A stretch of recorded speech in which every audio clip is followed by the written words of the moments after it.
नींद इंसानी सेहत के लिए इतनी ही ज़रूरी है जितनी जिंदा रहने के लिए डाइट या हमारा खाना। नींद पूरी ना हो तो आपको पता है कि अगला पूरा दिन आपकी जो पूरी रूटीन होती है ना वो ख़राब हो जाती है। और मुझे ये लगता है कि जैसे जैसे इंसान तरक्की करता जा रहा है वैसे वैसे नींद का जो दुरानिया है ना वो कम होता जा रहा है। अक्सर लोग स्लीप डिसऑर्डर का भी शिकार होते हैं, जिसमें नींद में चलना और बड़बड़ाना, स्लीप पैरालिसिस, नींद में झटके लेना और खराटे लेना आम होता जा रहा है। ये मसाइल सिर्फ बड़ों में ही नहीं पाए जा रहे बल्कि बच्चे भी अब इसका शिकार हो रहे हैं, जिसकी वजह से बहुत सी जिस्मानी और जहनी बीमारियां भी जन्म लेती हैं। दौरान नींद कौन सी मुख्तलिफ कैफियत हमारी नींद में खलल का बाइस बनती हैं और इनका इलाज कैसे मुमकिन है भी है या नहीं है। प्रॉपर नींद इंसानी सेहत के लिए कितनी ज़रूरी है, इस पर बात करनी है। हमारे साथ मौजूद हैं डॉक्टर इरफान मलिक है, डायरेक्टर स्लीप रिसर्च लैब है, post graduate medical institute Lahore general अस्पताल से इनका ताल्लुक है।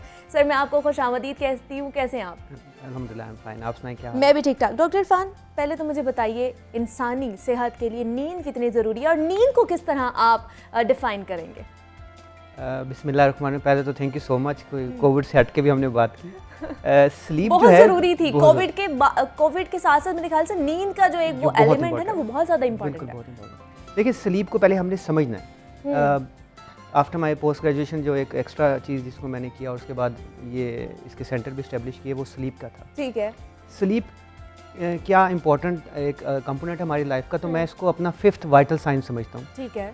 जैसे हम पल्स को देखते हैं, उसका रेट देखते हैं, उसका रिदम देखते हैं, फिर ऑक्सीजन लेवल को देखते हैं, ब्लड प्रेशर को देखते हैं, हार्ट रेट को देखते हैं, तो ये सारी चीज़ें रिदम से चल रही हैं। तो मैंने इसमें 5वां जो एलिमेंट ऐड किया हुआ है वो मेरे ख्याल में स्लीप का है। ठीक है। उसकी वजूहात हैं। स्लीप जो है एक नॉर्मल अडल्ट्स के लिए 6 से 8 घंटे ज़रूरी है और ये एक कांस्टेंट कंटिन्यूस स्लीप है। ये वो स्लीप नहीं जिसमें आपने उठ के व्हाट्सएप या सोशल मीडिया को अपडेट भी करना है। सो ये अगर आपकी 6 से 8 घंटे की नींद पूरी नहीं है तो आपकी होल बॉडी एक्टिविटी सारा दिन रही है, उसमें जो ट्रबल शूटिंग आपने की है उसकी मेमोरी में जो उसकी रिकैपिटलाइजेशन है कि वो मेमोरी में इनग्रेव नहीं होगी, आपकी होल बॉडी रिलैक्स नहीं होगी और आपके बहुत से ऐसे ट्रबल्स होते हैं जो जब तक आप डीप स्लीप पे नहीं जाते आप उसका सोल्यूशन नहीं फाइंड कर सकते। सो ये एक अडल्ट्स के लिए बहुत ज़रूरी है और ये नींद बड़े होते होते कम होना शुरू हो जाती है। 6 to 8 आवर हो जाती है।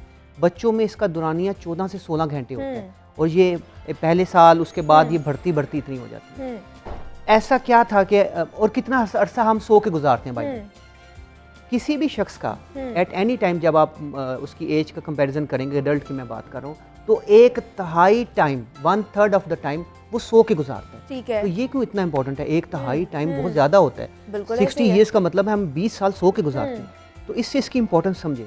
लेकिन जब हम प्रॉपरली स्लीप लेते हैं तो हमारे वो सारे हार्मोन जो सारा दिन एक्टिवेट रहते हैं वो रिलैक्स होते हैं। जो हमारी मशीन चलती रहती है वो सारी रिलैक्स भी तो होना होता है उसने। इनकी बाकी बातें एक तरफ, ये आपकी ये इम्यूनिटी बूस्टर भी है। अगर आप अच्छी स्लीप लेते हैं तो आपकी कुव्वत मुदाफ़त फॉर अदर डिजीज बेहतर हो जाती है। बिल्कुल। आपका डिप्रेशन कम हो जाता है, लोगों का ब्लड प्रेशर बेहतर हो जाता है। लेकिन ये प्रॉपर स्लीप हमें चाहिए। अनफॉर्चुनेटली जिस तरह मॉडर्नाइजेशन हो रही है हमने स्लीप को we take it as a granted कि यार ठीक है जितने 2 घंटे आगे सो गए फिर सुबह दोबारा चलना है। सो ये सबसे इंपॉर्टेंट फैक्टर मैं समझता हूँ है हमारी लाइफ में, जिसकी वजह से हम चिड़चिड़ेपन का भी शिकार हैं, हमें डिप्रेशन भी है और भी बीमारियां जो कि हमारे साथ चल रही हैं वो इसकी वजह से बढ़ रही हैं। तो मुझे डॉक्टर इरफान बताइए, आप कह रहे हैं कि हमें एक डीप स्लीप चाहिए, लेकिन बहुत से लोग ऐसे भी हैं जो सोते 5-6 घंटे हैं लेकिन वो दरमियान में उठ भी जाते हैं, उन्हें वो प्रॉपर नींद नहीं आती जो आनी चाहिए। ऐसा क्यों है? देखिए एक तो स्लीप हाइजीन होती है, एक वर्ड यूज के जिससे हम हैंड हाइजीन की बात करते हैं, इस तरह स्लीप हाइजीन भी है। स्लीप हाइजीन से हमारी मुराद ये है कि क्वालिटी ऑफ स्लीप कैसी है।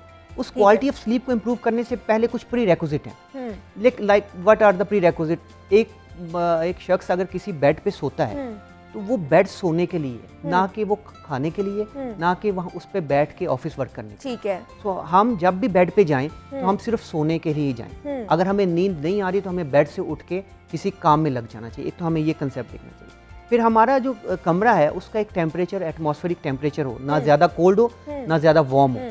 फिर हमारा जो नींद का टाइम है ना वो भी ज़रा गौर करें, वो नींद का टाइम हमारा रात का है, बिल्कुल ऐसे ही है, सुबह का नहीं है। जो लोग 12 बजे से पहले सोते हैं उनका IQ उन लोगों से ज़्यादा होता है जो 12 बजे के बाद सोते हैं। ये सारा सिस्टम चेंज हो गया। सो जो मगरिब इशा का टाइम होता है आपकी बॉडी इटसेल्फ फील्स कि अब अंधेरा होना शुरू हो गया है और वो अपना क्लॉक चेंज करती है और वो सोने के लिए चाहती है। आप उस वक्त, हम लोग सारे उस वक्त सोशल मीडिया एक्टिवेटेड होते हैं सारे, हमने अपने काम कर एक्टिवेट हो रहे हो रहे हैं, तो हम अगेंस्ट द नेचर चल रहे होते हैं। फिर होता ये है कि हम अगर सुबह 10 घंटे भी सो लें तो वो नींद will not be equal to that 6 hour नींद, ये हमने समझना है। सो हमने नींद से पहले अपना एक एटमॉस्फेयर क्रिएट करना है सो दैट हम उसमें कंफर्टेबली सो सकें। फिर कुछ ऐसी चीज़ें हैं जो हमारी नींद को डिस्टर्ब कर सकती हैं, जिसमें कॉफ़ी बड़ा इंपॉर्टेंट है, टी चाय का इस्तेमाल बड़ा इंपॉर्टेंट है, डिजिटल डिवाइसेस आपके कम से कम 2 से 3 घंटे पहले बंद हो जानी चाहिए। ठीक है। Digital devices I mean mobile, tablets, लेकिन आजकल तो जब तक आंख खुद ही बंद नहीं होती तब तक डिजिटल डिवाइसेस नहीं बंद होती। बिल्कुल ऐसे। फिर चॉकलेट का इस्तेमाल, हैवी ड्यूटी एक्सरसाइज आपकी 3 घंटे पहले होनी चाहिए, खाना आपका 3 घंटे पहले होना चाहिए। ये वो सारी चीज़ें हैं, ये वो सारे लवाजमात है, अगर ये आप पूरा करते हैं तो आपकी नींद की क्वालिटी बेहतर होने के चांसेस ज़्यादा हैं। लेकिन आप जस्ट इमेजिन करें ये इनमें से कितनी ऐसी चीज़ें हैं जो हम करते ही सोने से पहले।